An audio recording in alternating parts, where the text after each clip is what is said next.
एक बेटे ने अपने पिताजी से कहा कि पापा, मैंने सुना है कि श्री राम आज इसलिए पूजे जाते हैं कि उन्होंने त्रेता युग में अपने पिता की आज्ञा का पालन किया था।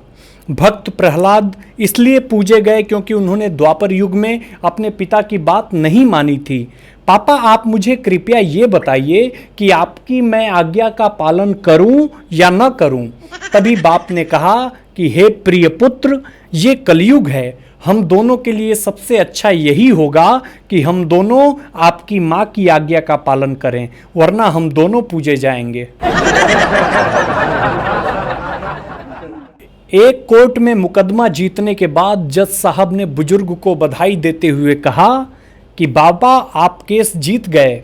बुजुर्ग किसान ने कहा, भगवान आपको इतनी तरक्की दे कि आप दरोगा बन जाएं। वकील बोले, बाबा, जज तो दरोगा से बहुत बड़ा होता है। बुजुर्ग बोला, नहीं साहब, मेरी नज़र में तो दरोगा ही बड़ा है। बुजुर्ग बोला, जज साहब, आपने मुकदमा खत्म करने के लिए 10 साल लगा दिए और मुझे भिखारी बना दिया, जबकि दरोगा जी ने शुरू में ही कहा था 5,000 रुपए दो, 2 दिन में मामला रफा दफा कर दूंगा। एक सब्जी वाले ने एक पति से कहा, बाबूजी, मेम साहब तो इंग्लिश स्कूल में पढ़ी होंगी। पति खुश होकर बोला, हाँ भाई, मगर आपने कैसे पहचाना? सब्जी वाला कहा, थैले में नीचे टमाटर और ऊपर कद्दू जो रख रही थी। एक पुलिस ऑफिसर ने अपने पुत्र को समझाया कि वो अपने नाम के साथ ये भी बताया करे कि तुम एसपी भवानी सिंह के लड़के हो, ताकि दूसरे लोगों पर तुम्हारा रौब पड़े। पर उसकी माँ को लगा कि इस प्रकार का घमंड बच्चे के लिए ठीक नहीं है, इसलिए उसने ऐसा करने से मना कर दिया। अब एक दिन घर में आए एक मेहमान ने बच्चे से पूछा कि क्या तुम एसपी भवानी सिंह के लड़के हो? इस पर बच्चा बोला, जी पिताजी तो यही कहते हैं, पर माँ मना कर देती है। एक बार एक नेताजी लोगों की समस्याएं सुन रहे थे। नेताजी ने कहा, कितने बच्चे हैं? आदमी ने कहा, मेरे 5 लड़के हैं। नेताजी ने कहा, क्या करते हैं? आदमी ने कहा, पहला MBA, दूसरा MCA, तीसरा MA B.Ed with TET qualified, चौथा B.Tech और 5वां चोर है। तभी नेताजी ने कहा, तो फिर चोर को घर से निकालते क्यों नहीं? आदमी ने कहा, अरे नेताजी, वही तो कमाता है, बाकी तो सब बेरोजगार हैं साहब।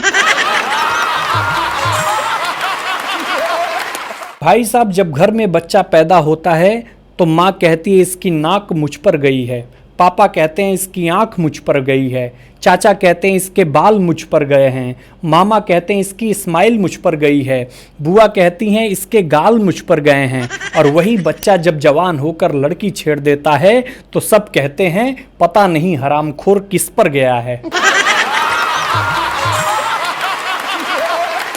भाई साहब, अपना भारत एक ऐसा देश है जहां लोग कहना तो नहीं चाहिए, ये बात कहकर बहुत कुछ कह देते हैं। देखिए, अगर आप गलती करके सुन रहे हैं तो आप ऑफिस में हैं, और अगर आप बिना गलती के सुन रहे हैं तो आप घर पर हैं।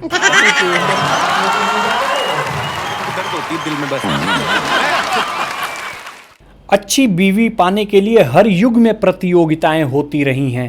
त्रेता में धनुष तोड़ना था, द्वापर में मछली की आंख फोड़नी थी, कलयुग में सरकारी परीक्षा पास करनी पड़ती है। पहले कविता बच्चों को पढ़ाई जाती थी, मछली जल की रानी है, जीवन इसका पानी है। इसका नया वर्जन आ गया, पत्नी घर की रानी है, करती अपनी मनमानी है, काम बताओ चिढ़ जाएगी, शॉपिंग कराओ खिल जाएगी।